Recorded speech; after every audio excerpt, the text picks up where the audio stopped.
Hello, friends, and welcome back to Malicious Compliance Stories. Have a heart, OP. The woman wanting to eat decent-tasting food while still believing she was a vegan.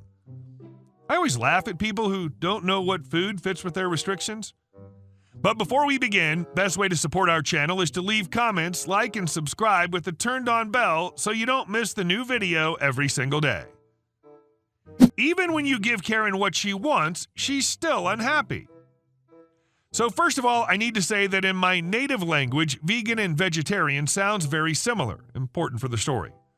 So our burger shop is popular due to our vast range of vegan and vegetarian burgers and the ability to customize everything, which sucks a lot.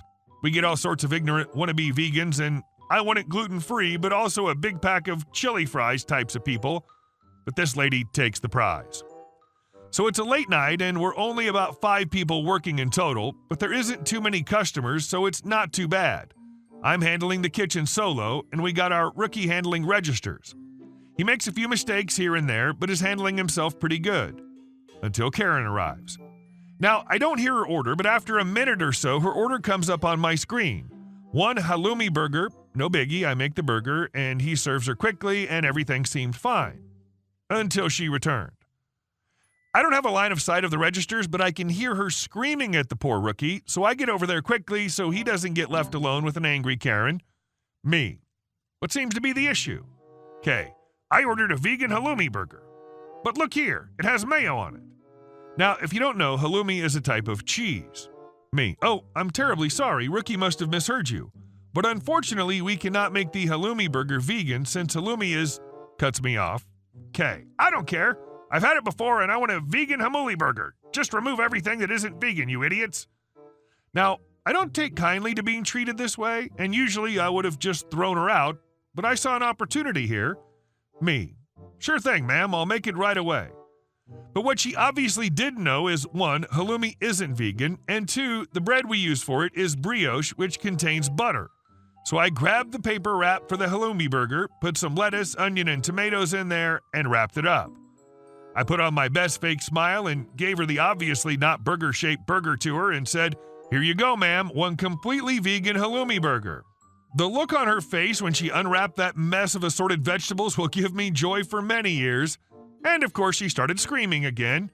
"Okay, is this an effing joke? What the F do you think you're doing? I want your manager now, you idiots."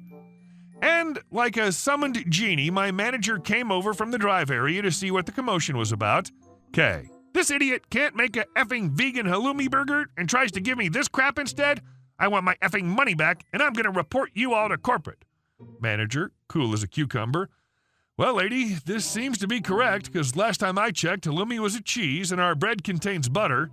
So would you like to change one of our regular vegan burgers, or are we done here? Karen was fuming. We could have used the heat from her to grill our meat on. She did a full 180 and kept screaming on her way out. Okay, this is not over. You will pay for this. As soon as she was out of the door, we collectively lost our crap, just laughing at that poor pile of lettuce, onions, and tomatoes. As far as I know, she hasn't come back. And our second story. No one can use the broom closet. Background. This was about 6 years ago now.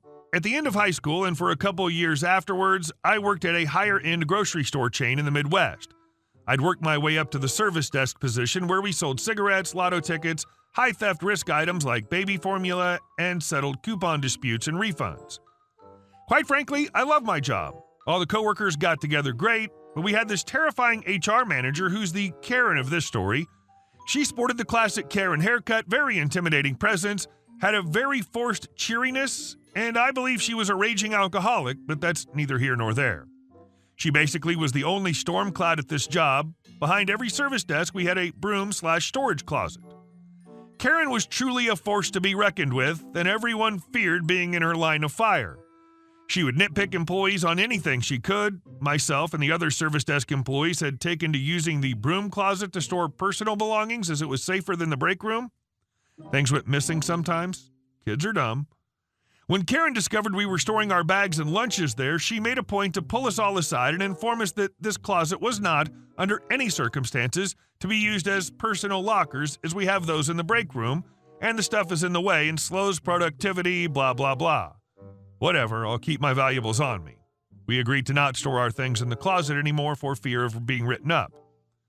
Fast forward about a month, I'm going through my shift close duties and get to the part where I sweep the floor behind and around the service desk. I head into the broom closet to retrieve the broom and dustpan, and what am I greeted with? A purse and a grocery bag. Upon further inspection, I recognize the purse to be Karen's faux designer purse. You gotta be kidding me. I checked the grocery bag tied to it, and it has 10 packs of cigarettes in it. 10! Nobody buys 10 packs of assorted cigarettes, so obviously my snooping does not end there. I check the date codes and find all the cigarettes are just barely expired and unable to be sold. I'm not sure if it carries over to other places, but in my state, expired cigarettes cannot be sold and must be returned to the proper vendor. Some federal law about controlled substance or something? I don't know, I'm a teenager. I check the receipt in the bag and notice one line of general merchandise at $1 times 10. At my store, we used a general merchandise input with a custom price to charge for items with a damaged barcode and couldn't be scanned into the system. I checked the cashier ID at the top, and who else but the big K-Dog herself. So she sold herself 10 packs of expired cigarettes at $1 per pack. Mind you, these cigarettes sell for about $8 to $10 per pack normally, not to mention the crime of selling expired cigarettes. That just sounds like stealing, but with extra steps. It's malicious compliance time.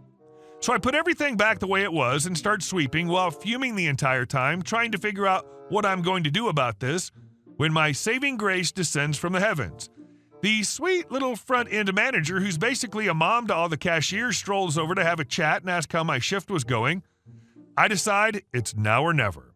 Not fully understanding the gravity of the situation at the time, I go through the small talk for a bit before I casually lay it on store mom that I saw Karen's purse in the broom closet tied to a bag of cigarettes, and I thought it was kind of weird. All the while remaining innocent and curious while I wanted to scream about Karen being a thief. To my absolute delight, this comment immediately furrowed store mom's brow, and she came around to investigate.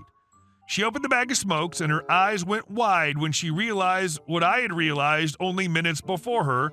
She was obviously pissed at this point, but calmly and quietly told me not to mention this to anyone. I had a crap-eating customer service grin on at this point and agreed. Almost an hour has passed when I see store mom, bag in hand, go upstairs to the conference room, followed by the bigwig corporate loss prevention guy, followed by a straight-up police officer.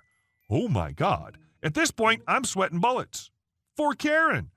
I hear Karen get summoned to the conference room over the employee walkie-talkie system. I see her trot up the stairs with a confused look on her face as she glances over at me, still wearing my fake customer service smile. About another hour goes by and my shift is about to end, but you better believe I am not going to miss the end of this. All of a sudden, I hear absolute stomping coming down the steps from the conference room. It's Karen. Her face is beet red, tears in eyes, an expression that's the epitome of rage, and she looking at me, staring into my very soul. Let me tell you what, if looks could kill, I would have been splattered all over the walls of the service desk. She's coming right for me, maintaining eye contact, and at this point, I'm genuinely frightened, but I keep my well-honed customer service mask on and stare right back. She comes behind the desk and stops a few feet from me, just menacingly staring at me. I can basically hear her blood trying to rip from her veins. We both stood there for mere seconds, but it felt like an absolute eternity. She turns, opens the closet, grabs her purse, and leaves the store. That's the last time I saw Karen. She must have even moved away because this town ain't exactly big enough for the two of us, if you catch my drift. I pestered store mom about what happened, but she didn't want to disclose much information about the situation, but did mention she was at least charged with retail theft and made passing comments about how she would never be able to work in retail setting again. Good enough for me. The grocery store was a happier place. It must have been extremely satisfying, especially given how instant it was.